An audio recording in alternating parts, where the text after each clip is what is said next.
Putting crime into focus at 9 now, a thief has stolen a piece of equipment that belongs to the Springfield Park Board that is used to feed livestock at the Dickerson Park Zoo and Rutledge Wilson Farm.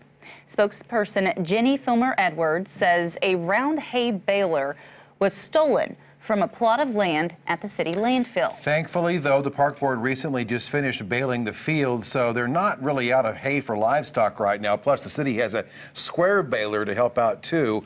Animals can also graze on some of the area fields. However, being in a drought doesn't help things right now, and Filmer Edwards says it's a big inconvenience for the park board to work around.